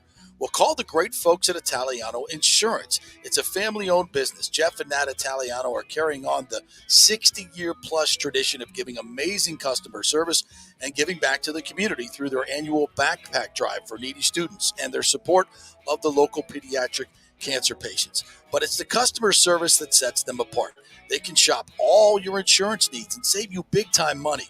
Don't hop on the internet and waste time looking at some bogus reviews. Talk to knowledgeable agents and not some voice-generated robot. These are confusing times for homeowners, and Italiano's team of experienced professionals can provide the right coverage for every situation: home, auto, business, life. It's Italiano for all the pieces of your life.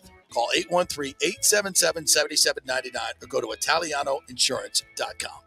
Well, Fitz the mortgage guy did it again. A listener heard his ad, was going to another big bank, but called Scott Fitzgerald at American Mortgage Services of Tampa, and Fitz saved him $618 on his monthly payment. Are you kidding me?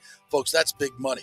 Rates are going up, they're going down, they're going all over the place. Scott will shop your loan and save you lender fees and get the best rates. Email him, scott@amstampa.com, or call 813-294-7595. That's Fitz the mortgage guy. Lots of stuff going on right now, and these rates are going all over the place. You need somebody knowledgeable in the market that will work hard for you and get you the best deal. That's my man, Scott. He's done 3 loans for me, done thousands of loans for local folks here, works with a lot of the coaches and players in the area. He's the guy. 813-294-7595, or go to scott@amstampa.com. Ladies and gentlemen, let's rock. This is FanStream Sports with JP. All right, welcome back to the JP Peterson Show as we roll on this Friday, as the Lightning will come home for Game 3 tomorrow night at 7 o'clock at Amalie Arena. Hopefully you've got your tickets already. There'll be a watch party out on Thunder Alley if you're interested in that. Eric Erlinson's going to join us at 11:30 here to talk more Lightning. Want to get into a couple Bucs stories. Tristan Wirfs had his 5th-year option picked up by the Buccaneers, which is obviously the most obvious thing they could possibly do. And they're going to assign him to a long-term contract as well.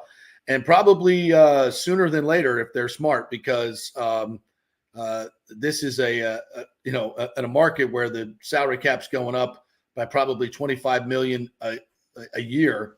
And it's probably a good business to get that thing going now, because as a premier left tackle in the game, if he does move to left or right, doesn't really matter where he stays. He's going to be the highest paid tackle in the game, which is probably more of a reason why you move him to left tackle. And I think that's happening. Wirfs mentioned that last week, that he's been working at both sides. And I think that's probably because if a left tackle falls to them in the draft, I think they're going to take one. If one of the good ones fall to them at 19, I think they'll take one. If not, I think you'll see them go edge rusher or possibly quarterback. You never know. Well, let me interject there real quick. I don't know if you saw this, but a certain player named Bijan Robinson, right, told Dan Patrick yesterday he's met with 2 teams in person, just 2, the Eagles and your Tampa Bay Buccaneers. And there's a lot of, I know fans obviously are like obsessed with this guy, think he's a can't miss prospect. I mean, every big board you see, Bijan Robinson is either like the 3rd player, the 2nd player, or in some cases, the number 1 overall player. Now, we know the rule generally about drafting running backs in the 1st round, but I'll ask you, if he's that highly thought of, where he might be the best player on the board, and you get him at 19, is the value there too much to pass up, or are you just completely no running back, don't do it for anybody? He's a special player. I heard somebody say this the other day. I mean, he's as good as Saquon Barkley, and Saquon was special coming out, right? I mean, as good as we've ever seen in college. Is he comparable to Bijan Robinson? I'd say yes. I'd say those two are pretty comparable. What have the Giants won with Saquon Barkley? Squat. Not much. They finally got into the playoffs this year, but that it's not like Saquon was driving the bus. I mean, he's had a lot of victories, to be fair. Right, and guess what? Running backs get injuries, especially big, fast ones. They get injuries. It's a value thing, and it's there's so many needs on this team, and we've got a really, really good running back in Rachaad White. I think he's really, really good. Is Bijan Robinson at 10 and Rachaad White at 8.5? Maybe. But it's not the fact that if they drafted Bijan Robinson, would he be a 1,000-yard runner for this team? Yeah, I think he would be. You know who else I think would be a 1,000-yard rusher? Rachaad White. I do, if given the opportunity. So it's you don't at this point you don't have a starting left tackle. Okay. Now you can move Wirfs over there, and I think he'll be fine. I think he'll be really good. I think within a couple of years, the best left tackle in the game. If not immediately, he's that good. But then you don't have a starting right tackle. Okay, you don't have you need a starting slot nickel guy. You don't have that. You need an edge rusher. You don't have a long-term edge rusher. It's a huge need. You need a safety. You need another safety, another playmaker. You may need an inside linebacker to start for you if this Devin White thing gets any worse. So there are so many real needs on this team. It's not that Bijan Robinson is not a great player. And I'm saying if we didn't have Rachaad White, I would seriously consider it. But you invested what, a second or third in Rachaad White? Yeah, third round pick. But I wonder how much plays into a part with this is, 6 years ago, it felt like the Bucs had the opportunity to get Dalvin Cook at 19, ironically, if they wanted to. Which they should have. And instead, it felt like they drafted for, obviously a need with O.J. Howard, but he was also one of those situations where the value was too good to pass up at 19. Or at least that was the perception. And we saw how that worked out. Yeah. So does Jason go, I'm not doing that again? I'm not going to miss the can't-miss running back. We know that this team is going to want to run the ball, preferably probably 30 times or more a game, if we're being honest. Do they feel that Rachaad White is a true number one, or is he the kind of guy that you have a nice little 1-2 punch going? Look at the Ezekiel Elliott, Tony Pollard connection the last few years. That's worked out wonderfully in Dallas. And I think that's been the driving force of a team that's been able to win that division multiple times and get to the playoffs almost every year. So it can work, but to your point, there's a lot of needs here. But I think sometimes they say all the time in the draft, if you draft for need over value, you get burned a lot. Yeah. So it's a lot of, that's a risky pick, though, not because of Bijan Robinson's talent. It's just a running back. I feel like we have enough examples of every year you hear about this can't miss running back prospect. Right. And last year it was Breece Hall went in the first round, and he was great to start. He tore his ACL. Najee Harris went in the first round. And what happened with him? A huge running back, a lot of carries in college, gets the NFL, and he doesn't have the speed to be a starting running back in the league, in my opinion. And Saquon Barkley's been injured a lot. So, and Leonard Fournette, another one who didn't really pan out as a 4th overall pick. So there's a lot of precedent set there already. Yeah, and I'm going back to the what was the Dalvin Cook year that he was drafted? 2017. Yep. Yeah, the Bucs had Doug Martin, a 28-year-old Doug Martin at that time, as their starter. Yeah, they didn't have it. Yeah, well, but Doug wasn't, and I think he wasn't all that at that point. No. He'd already had his best years, so it's not like you had, an up and coming, what I think is a star running back in this league. I think that much of Rachaad White, a lot of people do. So that's why we were saying take Dalvin Cook. What are we doing? Don't take a tight end. Take Dalvin Cook. We all thought O.J. Howard was a good pick. I thought he was a good pick. I didn't think it was a great pick. I was like, that's a good pick. But I think a lot of people too would have said, at that point you already had Cam Brate, who was still in his best years, and I think had 2 more of his best to come after that. Yeah. So how much of a need really was it? It really wasn't. I think it was a reach of a pick. I was screaming and yelling for Dalvin Cook. I was saying, let's get back into the first round or jump up in the second round to get Dalvin Cook.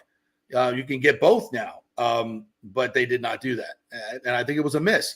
But I think this is a much different situation. And as much as I like Bijan Robinson, I just think the Bucs would do better to make another pick there. He would have an impact on his team. There's no question about it. But you got to draft for the whole team. So I'd say that's a no. That's a no for me. And the other thing, I mean, again, I'm just trying to look at it from the point of view if they got Bijan Robinson, when did Baker Mayfield, if he's the quarterback, if he's the guy, the year that he had his best season, he had a 2 running back tandem, Nick Chubb and Kareem Hunt, right? That carried that team. I mean, it's not impossible to do. No. To have 2 backs back there. And the one thing, I think they kind of complement each other's strengths a little bit as well. I think Rashad's a better pass catcher than maybe a true runner. I think that's fair. And Bijan Robinson is a guy who's not really going to catch the ball out of the backfield at all. He's just a true runner. He's a lot bigger than Rashad White. He's physical. So I think if they went that route, they could complement each other pretty well. But, again, it's a huge risk. Yep. Yeah. I just, you have to balance with and this is what we said about this draft. What the draft will tell you who to draft. The draft will tell you who to draft. That's the way this one's going to work. All right, we're going to take a quick break. When we come back, Eric Erlinson will join us. Lightning Insider will get his take on last night's 7-2 loss to the Toronto Maple Leafs. Is the sky falling? I don't think so. Quick break. Back with Eric Erlinson next. Stay with us.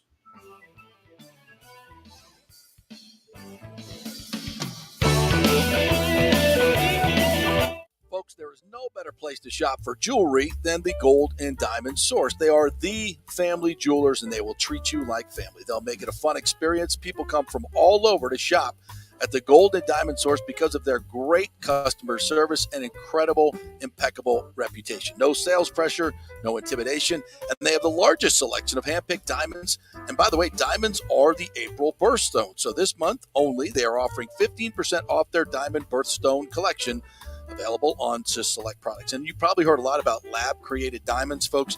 They hold no real value. You will have no resale value whatsoever with a lab-created diamond. And of course, it's fake. It doesn't mean as much. The Golden Diamond Source has plenty of options to accommodate any budget, folks. Interest-free financing up to 5 years, a layaway program, 20% down, and only 6 monthly payments. And, of course, the Diamond Savings Account, where you get full value of your diamond when you look to upgrade. It's all there for you at the Golden Diamond Source, 3800 Homerton Road, always online at thegoldendiamondsource.com. Ladies and gentlemen, are you looking to lose weight or just lean up for bathing suit season where there are so many diets and chiropractors and weight loss clinics out there? You don't know where to start, right? Well, start at Bay Area Modern Medical Center. Chris Lugo, PA, and his professional staff will devise a personal plan for you that gets results and will help you keep the weight off. Everybody metabolizes food and supplements differently. Many of these other approaches are designed for the masses. So how's that going to work for you specifically? It's not. Chris will spend one-on-one time with you to find out what works best for you so the weight comes off safely without the use of harmful drugs and side effects. Call 844-977-3477 or go to BAMMC.com. Tell them JP sent you for priority scheduling. 844-977-3477 or BAMMC.com. Insurance coverage can be confusing and expensive. I mean, where do you start? Which companies can you count on to pay out fast and fair? Well, call the great folks at Italiano Insurance. It's a family-owned business. Jeff and Nat Italiano are carrying on the 60-year-plus tradition of giving amazing customer service and giving back to the community through their annual backpack drive for needy students and their support of the local pediatric cancer patients. But it's the customer service that sets them apart. They can shop all your insurance needs and save you big-time money. Don't hop on the internet and waste time looking at some bogus reviews. Talk to knowledgeable agents and not some voice-generated robot. These are confusing times for homeowners, and Italiano's team of experienced professionals can provide the right coverage for every situation: home, auto, business, life. It's Italiano for all the pieces of your life. Call 813-877-7799 or go to ItalianoInsurance.com. Pure sports. JP is back on. Welcome back. FanStream Sports. All right, welcome back. Let's talk some hockey with our favorite Lightning Insider, the Lightning Insider. Eric Erlinson joins us now. What's up, Double E's? How are you, partner? Good morning, gentlemen. I'm good. How are you? We are well. We're not freaking out over the loss last night like a lot of Lightning fans are. Even had some people, contacting me and saying, well, maybe game one was the aberration. It was the aberration that Toronto's really that much better. I'm like, you lose Hedman and Chernak. They've got all the 40 seconds in, you draw a penalty and it's in the back of your net. I mean, a lot of things going against the Lightning last night that kind of snowballed. So I'm kind of like Coop and Steven Stamkos. They know what to do. They got one of these games. They're in good shape. What are your thoughts? Well, I mean, the goal is always a split, right? When you start on the road, and they got the split. You want to be greedy. I mean, John Cooper used that phrase going into the game. You want to be greedy and take both if you can, for sure, and come back with a 2-0 lead because, boy, you saw how the other side of things went with the pressure that's on that Leafs team. If they'd have been down 2-0, it almost would have felt like series over. So, you knew they were going to respond, and you cannot script a worst possible start to that game than to have a turnover, a penalty, and a goal against 47 seconds in. It's just tough. And you miss Hedman. That's the big guy. Chernak leads them in PK time in terms of average ice time per game.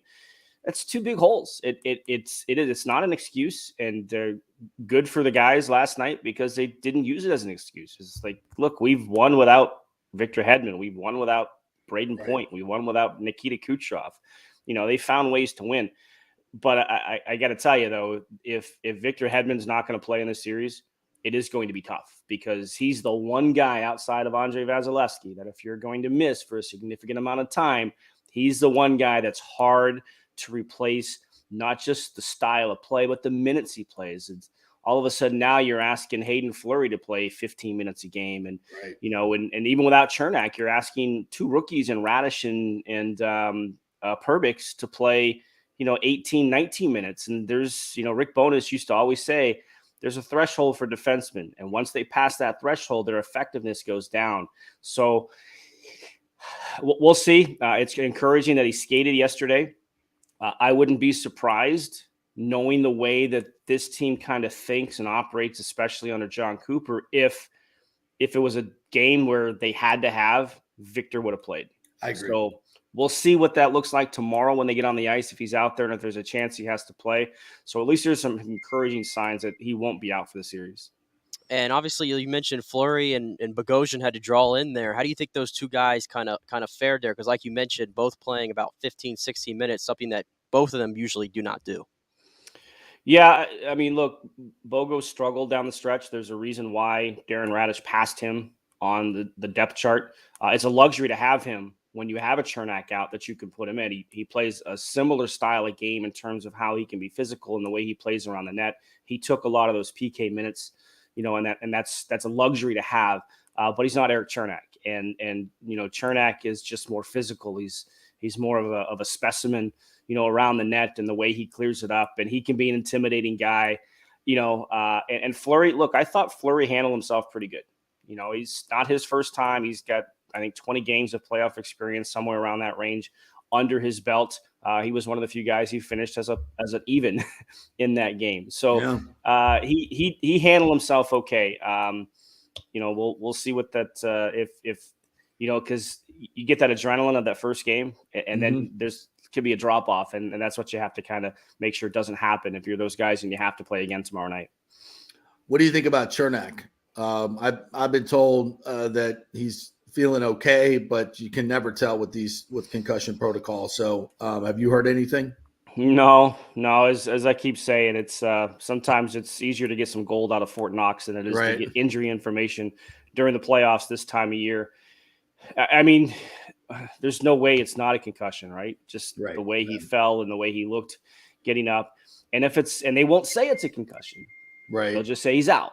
Yeah. But if it's a actual diagnosed concussion, the protocols say you have to miss 7 days before you're cleared, and you have to go through the progressions and the steps, and you have to get that heartbeat up every little bit in increments as the days go on, but it's a minimum 7 days. And if that's the case, I'm not saying it is, but that's probably what it is. He's going to miss games 3 and 4 as well, and he won't even be eligible to come back until game 5. So wow. And I'm not, again, that we don't know that for sure. We're kind of speculating based on information that we see. But if he's feeling better, that's a really a step in the right direction. And, that's good, because that was a pretty nasty hit that Michael Bunting put on him to knock him out of the series. And look, there were 2 headshots in that game. I know. We saw Austin Matthews take a cheap shot at Anthony Cirelli last night in a late in the game, meaningless situation, which should have been a penalty. It should have been interference as well.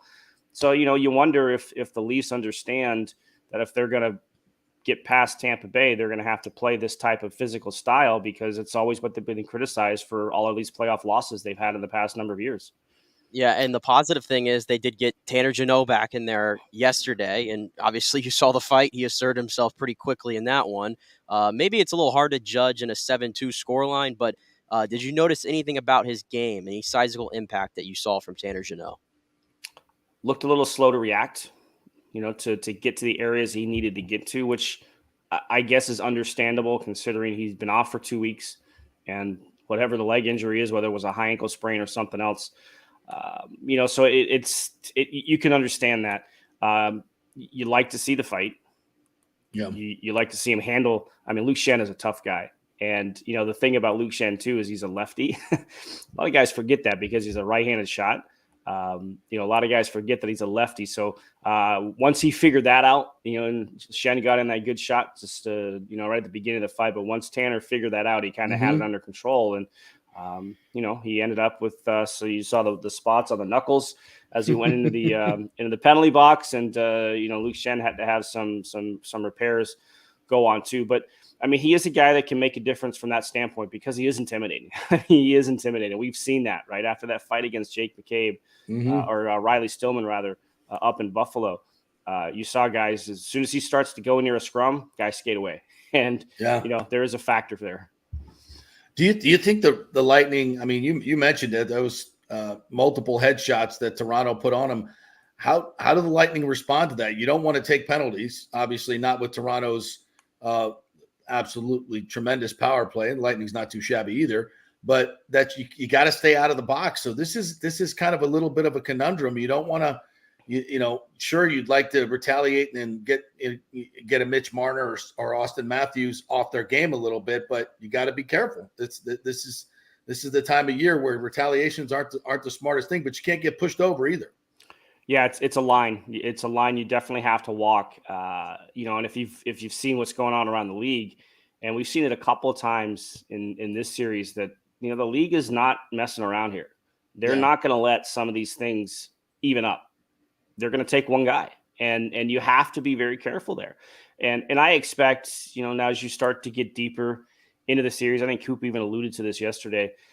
Once the stakes start to get a little bit higher, guys start to rein themselves in a little bit, right? You just try and set a tone early in the series. So what you have to do is pick your spots. And you saw late in the game last night, they sent Pat Maroon. They gave him a misconduct because who did he hit in the corner on his interference call? It was Willie Nylander. And Willie Nylander has been their most dangerous player. Every time he has the puck, he's dangerous. So, he kind of picked his spot. He didn't run him, but he made sure he knew he was there, right? And I think that's why the officials didn't want that game to get out of hand, because it can in those situations. So I think that's why Pat Maroon got called for that interference and sent off for the game. But yeah, you got to pick your spots and make sure it stays within the boundaries. Don't want any headshots. I mean, that's the one thing you don't want to do. Right. You don't want to put yourself at risk, especially with one guy in the series already suspended for a headshot. You definitely don't want to do that. And I don't want to see that anyway. I think never. I am a firm believer that the league needs to start looking more like IIHF, the International Ice Hockey Federation, so international hockey. Any contact to the head in international hockey tends to be a penalty and a review, potential ejection. I don't know if you need to go that far with it, because sometimes in a game so fast, head contact can be unavoidable. Yeah. But I really want to see those type of shots out of the game. I mean, look, there was nothing called on Jake McCabe for the hit on Asimont. Yeah, there was even a hit after review. Yeah, there was a hit in the Florida-Boston game the other night towards the end that one of the Boston players, I forget who it was, delivered a headshot in the corner, and nothing was done. And we got to get that stuff out of the game. Totally agree. And that the Asimont thing bothered me. And why was that not a suspendable offense, or at least something done even after the fact. I understand sometimes you're going to miss it in the flow of the game. It's a fast game. But now, the NHL officials can go back and look at this, and there's nothing done. That to me was, if you're going to send messages, that's where you have to send it. And I don't want to see this league become what the NFL has become, where if you brush the quarterback, with your fingernail, oh, you touched his head, automatic penalty. To me, there has to be intent. And I know it's sometimes hard to figure that out. But these, it, and I know it. Like you talked about Pat Maroon, when guys are evening scores or they're going after guys. Look who they're going after. Look how the officials are smart enough to know the storylines that are happening here. So, but it gets dangerous, I know, but we know. And the Asimon hit, that was something there should be. I don't know if it's a suspension, it's a fine, what it is, but there's got to be something. I don't disagree. And look at all the debate in the Minnesota-Dallas series. The hit that Dumba put on Joe Pavelski and knocked him. I mean, Pavelski might be out for the series, and he's such an important part of that game. And I'm not saying it wasn't necessarily a dirty hit, but it was way unnecessary. Pavelski was already engaged with somebody else. And to me, those are the type of plays that you want to take out of the game, because we do need our stars in this game. Yes. Right? We need your star players. The star players drive so much in this game. And the playoffs is a time for NHL to shine and put these players on display. I mean, Pavelski is, is he 38 years old and still as productive as he has been in his career. And his, I don't want to go hyperbole, but his career could be over because of that hit. And, not only they did call a penalty, but it's only because of the result. Right. So they called the major, reviewed it, and then knocked it down. And look, that wasn't a direct shot to the head that Dumba delivered there, but the way he hit him, I didn't like the hit. Yeah, and going forward in this series after two blowouts and kind of polar opposite games, with the Lightning getting them in game one, Toronto game two, but especially game 1 too, because it was so mucked up with all the penalties all over the place. How do you think if a team can glean anything from these two games when it's so lopsided in both, and just how John Cooper and the team probably approaches the rest of the series? Well, you go back and you look at the tape, and playoffs are all about adjustments, right? Okay, one team won. What is the other team going to do to adjust to what they saw and to find them success in the next game? And it's just the nature of playoff hockey. For the Lightning, last night in particular, it was the face-off details, those small parts of the game. It was the coverage. It's those things that shine. So that's where they have to clean up. And that's exactly what Steven Stamkos said after the game last night. Look, yeah, they missed Hedman, they missed Chernak, but that's not why that game got out of hand last night. That game got out of hand because they didn't convert on their 2 power play chances after it was 1-0. And then, the face-off loss. Now, I know Anthony Cirelli got kicked out, and Brandon Hagel had to take it against one of the top face-off guys in the league, and John Tavares, but he lost it clean and then lost coverage, right? Yeah. Like you can't have those things happen. And those are the small details that sometimes, they're not going to show up on a score sheet, but they're going to show up when you go back and look at a video. And that's to me, that's just what slipped. That was the big difference for Tampa Bay between game 1 and game 2. And they, the puck management, it's always a big thing with this team, but it's just the details that you really have to, narrow in on at this time of the year that just were not there last night.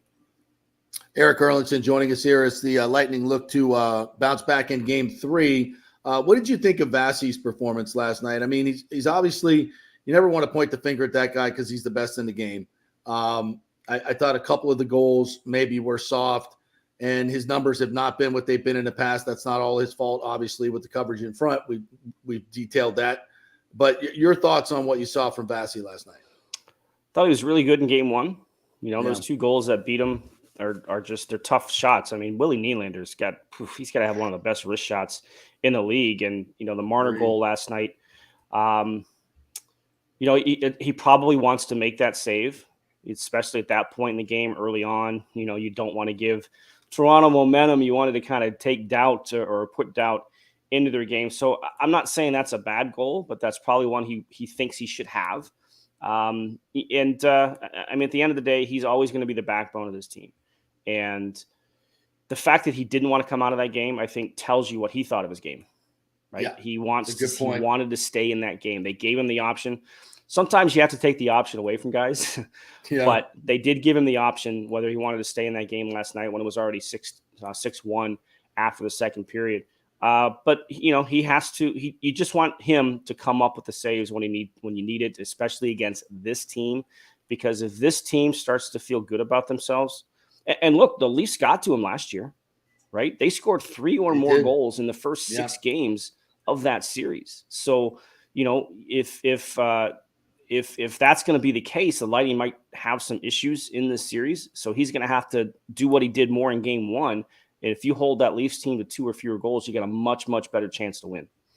Yeah, and also, too, I mean, you probably could say this about almost everyone because of last night being what it was. But other than Vasilevsky through 2 games, is there a certain player on the Lightning you think they need a lot more of going forward in this series? Because we already had talked about Toronto needed more from their stars. And I think 6 of the 7 goals yesterday came from their stars. Yeah. Honestly, it's probably Brandon Hagel. Right? Like, he was such a huge part of this team this year, his first full season with them, and he hasn't really had an impact in 2 games. And he's playing on a different line. They're trying to put Sorelli, Killorn, and him together as a checking line. But we just mentioned the missed assignment off the faceoff loss. Look, he's not a center. I'm not blaming him for losing it, but you can't lose it clean. Like, you have to find a way to tie that up and not give them a clean look back to the defense there. And then he lost his coverage, and his forecheck wasn't as tenacious as we're used to seeing from him. Kucherov had the 3 points in game 1. Braden Point had the 2 goals. I thought Stamkos had a nice assist last night on the Ian Cole goal, to find him there. So I think the Lightning top offensive players, maybe not to the degree that the Leafs top guys did last night, but I think as a whole, they've been pretty good. Brandon Hagel's a guy. He's a playoff guy. He didn't have a great offensive playoffs last year. He needs to have a good offensive playoff this year to support those guys, because you're probably going to have to score 3 or more goals on a somewhat consistent basis. This is not a Daryl Sutter series. This is not going to be a 3-2 series. This could end up being, as we've seen, there's 19 goals through 2 games, I think is the most since 2012 or something like that in the first 2 games of a series. So, Brandon Hale is a guy I look at to say, hey, and another guy is Nick Paul. Nick Paul has, he's got 1 goal in 40 games now. I mean, you need him. You need him to get on the score sheet. He had a great chance in game 1. He had a great chance in the season finale against Detroit. You want to see him get his offensive game going a little bit. But he's another guy you need to kind of get moving and get him to the middle areas. That's where he was so successful early in the year, are those just middle slot areas. He just hasn't been there much in the second half of the season. He's got to get there. Agreed. This is Kucherov and your Stamkos. Stars got to be stars. They got to score, but that secondary scoring has got to be there. And I would agree with you. I don't expect 7-2 and 7-3 the rest of the way. I think it's going to get a little bit tighter, but I would agree with you. You want to be able to score 3 or 4 goals each and every night, or you're not going to be in these games. So, well, and you know what we didn't see last night? How did they score their first 2 goals in game 1? They got guys to the front of the net and they got rebounds, right? Yeah. Because obviously they see something there where Samsonov is prone to give up rebounds. We saw it last night. He gave up some juicy ones, and there weren't guys there. So you got to fight your way back to that front part of the net. There's a lot of speculation, too, that Samsonov is fighting through injury. We know he missed the last couple of games. Mike McKenna, if anybody sees Mike McKenna's Twitter feed, he talked about a save that Samsonov made in game 1 where he was a little slow to get up, a little ginger to get up. And, that's if you got to get that guy moving side to side, too. So you just have to get to those areas and try and take advantage of what is a weakness on this Toronto team compared to what the Lightning have, and that's the goaltending. Yeah, absolutely. They've got to exploit that. So we'll see if they can. All right, Eric, I know we'll be listening to you on the pregame skate show, right? Saturday at 6 o'clock at Amalie Arena, right there from Cigar City Tap Room. Tell us other things you got going as far as your content out there, lightninginsider.com. Yeah, that's the website. There's the code JP for anybody who wants to use that's not signed up already. It'll give you $10 off the first year of a yearly subscription. Obviously, a lot more daily coverage taking place right now with the playoffs. So lightninginsider.com is the website. You mentioned the pregame skate show that's on the Strike 102.5 HD2, Lightning Radio 24/7 on the mobile app, and of course the podcast, Lightning Insider podcast is out there, and I also have another morning skate type of update podcast out there called Lightning Game Day Now. All right, it's all there for you. Go to Lightning Insider and get that subscription right now. Thanks, Double E's. Appreciate it, partner. All right, boys, be well. All right, thanks. Game 3 coming up on Saturday night at Amalie Arena. Yes, I think we'll have a packed house, but as I said yesterday, get there early. We need you there early. Get in your seats and be ready to go. All right, what else what have we missed here today? We cleaned up all the NBA stuff. Fernando Tatis made his debut last night and went 0 for 5, but hit a couple balls hard. I didn't realize he hadn't played in 564 days with the 80-game suspension and the wrist injury that he had. And now he's in right field, which is so weird. And I guess he doesn't Isn't that want to weird? He doesn't even want to play out there, but they're kind of just forcing him to do it at this point. Yeah. Which also you know what bothers me about this actually with Fernando Tatis? This bothers me. I watch Quick Pitch every morning. Mm-hmm. Every morning. I love me some Quick Pitch. And you know what their opening story was today? It was Fernando Tatis. It was all Fernando Tatis, and it was about him coming back and this and that. And what to me is so hypocritical is that the MLB Network is pushing so much about him returning. And it's like, he got busted for PEDs. Yeah. He got busted for PEDs. But then we're, again, to my Hall of Fame discussion, which I'd love to have, we're going to double standards here. Why are we praising this guy for coming back who was a PED user? But again, we're going to just act like all the other PED users never existed. I don't understand that. I don't either. He's such a phenomenal talent. And the fact that, God, how much money has he made in the last 2 years and hasn't played a single game because of his, like, if I'm the owner of the Padres and I know he's been very pro Fernando Tatis, I'm being like, dude, you have screwed us over so bad. I mean, I know all the money's guaranteed and everything like that, but that is some, that is not getting a lot for your money. All right, the Rays host in Chicago tonight. Calvin Fauché will be on the mound tonight. He hasn't started a game since 2014 as a freshman at Southwestern. 2014 as a freshman at Southwestern State in Southern California. How is Southwestern State in Southern California? Posting a 2.58 ERA. So it's been a while since he's been a starter. So they're going to work him in as a starter tonight. And then tomorrow we get Shane against Cease tomorrow versus Cease. A fantastic pitching matchup right there. So if you're not as into the Lightning as you are the Rays, you got to be there for that one. Got to be there for that one. Yeah. Which also too this weekend, I can't remember if it's tonight or tomorrow, is the Dave Wills. That's tribute. Right. Yeah. At tonight or tomorrow? I think it's Saturday. I feel like it's Saturday. I'm not sure.